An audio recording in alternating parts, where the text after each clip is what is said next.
Hi everyone, my name is Raquel Blanchard, and it is my pleasure to facilitate this presentation about cross-curricular connections in literature. So, to start our presentation today, I would like to take some time to evaluate the importance, the value, and benefits of cross-curricular planning, and how, as teachers, we need to be prepared and equipped to help our students to reach their full capacity, to reach their full potential. The more prepared we are as teachers with our lessons every day, the more our students learn. And why it is important for teachers to have a cross-curricular planning for students? Well, it's beneficial for students because it promotes understanding of concepts in a deeper capacity. It also helps students to embrace and enjoy the process of learning and reading.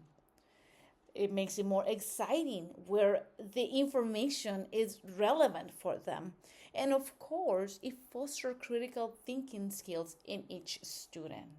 So the more as teachers we get prepared, the more our students will want to listen and be interested in learning and reading literature. There's another great benefit of the cross-curricular planning, and it has to do with the fact of connecting a central theme with subjects that we learn, but also with real life. So when we have a cross-curricular planning, we give students in a tangible way access for them to understand different concepts that may relate to one theme, and we use literature and reading to find information and to make our facts truthful. One important point that I would like to mention is that as teachers, we need to keep in mind the needs of each child in the classroom, but also the needs as a group, as the group works together. And with that, we need to have resources ready for children to learn in their own ways and for us to be equipped to satisfy and fulfill those needs. Today in our presentation, we'll be talking about how literature helps children from K through 3rd, but also how literature helps children or students in the grades of 4th through 8th. And let me, for a little while longer, to talk about the first group, how using of literature helps and supports the learning outcomes being taught in other content areas, and in this case, in kindergarten to till 3rd grade. So for kids in this group, literature can spark curiosity and interest in subjects like science, social studies, art, math. And let me give you a couple examples to make this a little bit more clear. So let's say science. How can we help and support our children to learn and motivate them to include literature in the process?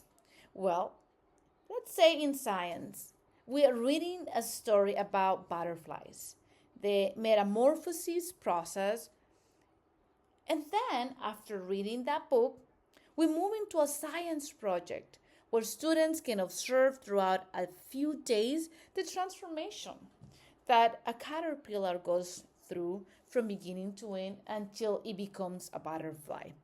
We know that process is the metamorphosis, but we know that students like to read, but if they see the process in a tangible way, they learn even more and they even share with others. Connecting real life scenarios with science and literature, it just makes the idea as a whole. It clarifies any questions that the students might have, and it gives us the outcome of a central theme connecting subjects together.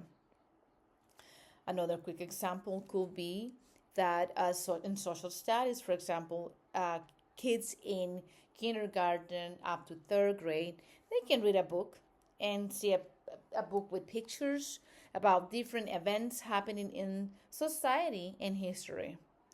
And this will open the opportunity for critical thinking and discussions about the subjects among the group.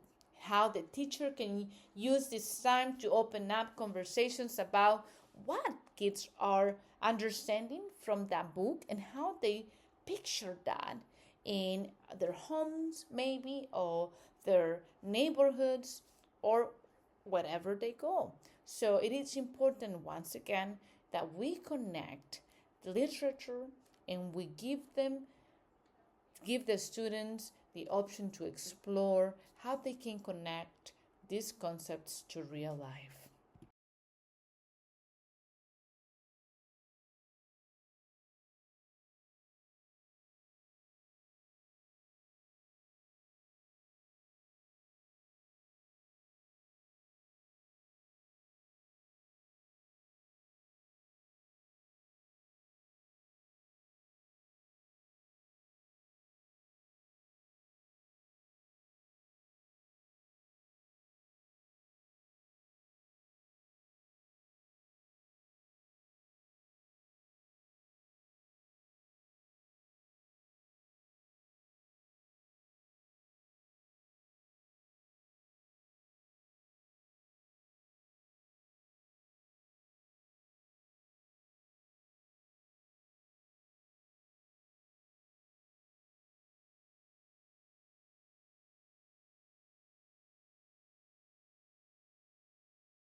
Earlier in our introduction, we talked a little bit about the importance and the values of cross curricular planning and how planning allows students to be better and how it allows teachers to be prepared and give a good lesson, a knowledgeable lesson.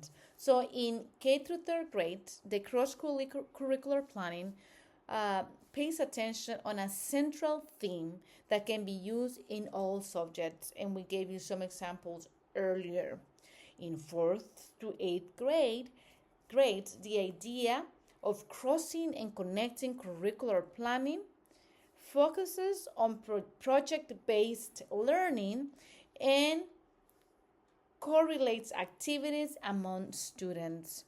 Both groups require intentional time in the process of cross curricular planning.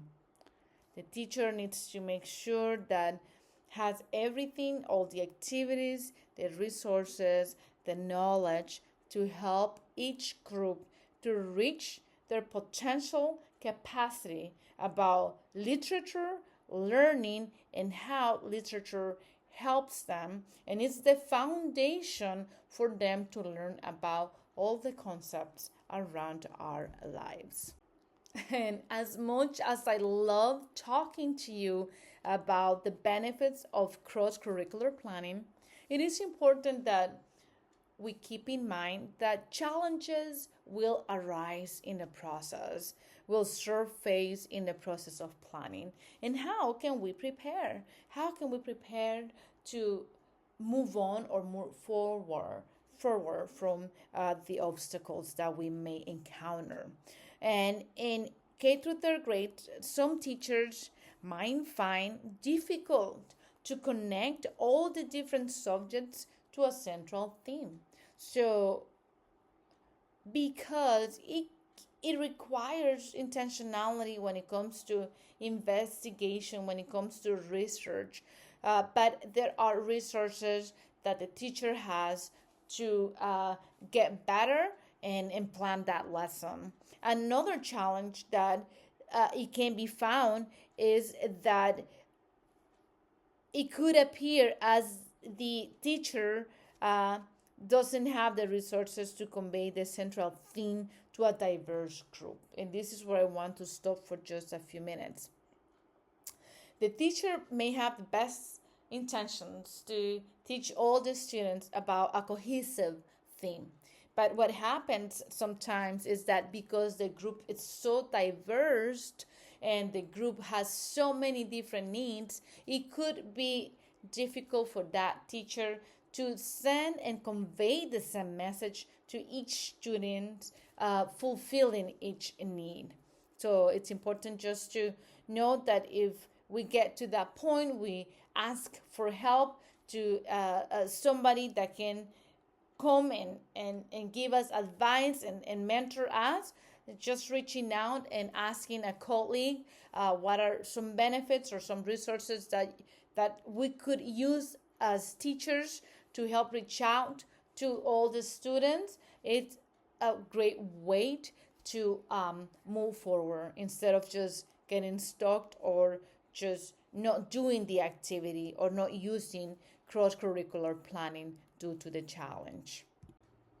Now that we have learned about the benefits of cross-curricular planning, maybe a little bit of the challenge, I also have a question for you. And that is, do you think using literature to make cross-curricular content connections aligned to the reading content and standards? And the answer is yes. When we connect the cross-curricular content to the reading standards, that helps students, motivates them to a deeper reading and critical thinking of the text. Also, students get to practice and enrich their vocabulary and comprehension skills as they are trying to read more, and embraces research and the desire to acquire information. So if you present books and texts to a student at an early age and you continue embracing and foster that love for literature, these children will benefit from it. And as we said, more vocabulary will exist in their language. They will be motivated to read more often. They will want to research more, and therefore the outcome is better when they're communicating, when they're thinking, when they're writing, when they're researching for assignments, and even the assignments turn out to be better. Teachers, another aspect that I want to talk to you about is the supporting of differentiated instruction. And the first thing that I like to say is that differentiated instruction helps a diverse group of students feel comfortable choosing their own learning styles, choosing their own text. It helps them to feel empowered to choose their own learning and what they want to learn from. And it just gives them that sense of belonging and that they can trust the information that they're choosing to read.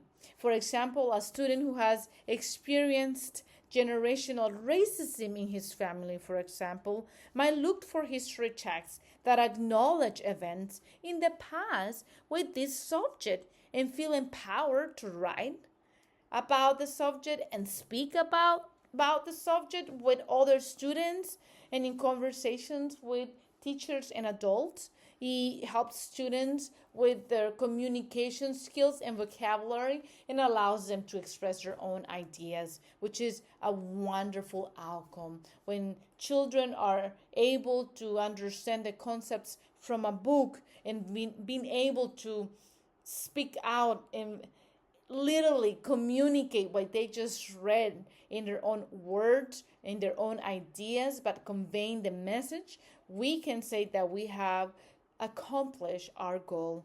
Literature is helping children to understand the past, the present, and the future. What a great thing to know that we can use literature and books to equip our children in the next generation for something exciting and new knowledge. We finish our presentation today with some examples of a cross curricular lesson and how we added literature and expository text selections in the process to help students to understand a cohesive theme, a central theme between two or more subjects. For example, for group kindergarten till third grade, students can pick and read a book about plants and their growth. And after, they could have a project about the components of creating a garden, or maybe a project about growing bean seeds in a cup. We know some of us have done that in the past, to add that science feel like to that, not just for them to read the book, but for them to put it into practice, for them to understand that what the book is talking about, plant growth, is true, and they see it with their own eyes. So it's a tangible way to connect the word of the book with the actual project.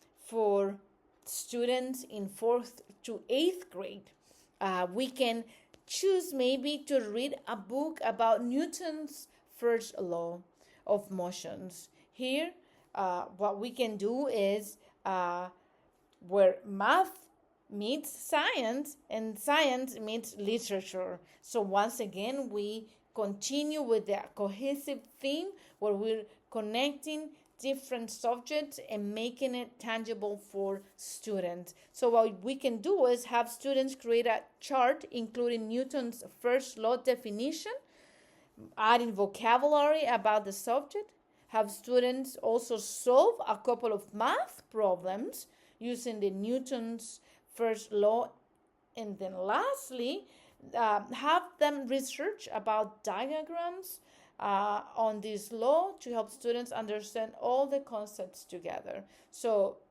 for the older group, we give them the access to research and figure out if what this law is all about is truthful. And we can research for diagrams, for math problems, and be prepared to help students to understand the concept from beginning to end and how it relates once again to our daily lives. Thank you so much for being here with me today. This completes our presentation on cross-curricular lessons and the planning and the importance of teachers being prepared and equipped to teach children with literature and teach them that they can do it and that they can reach their full potential. Have a wonderful day. Thank you.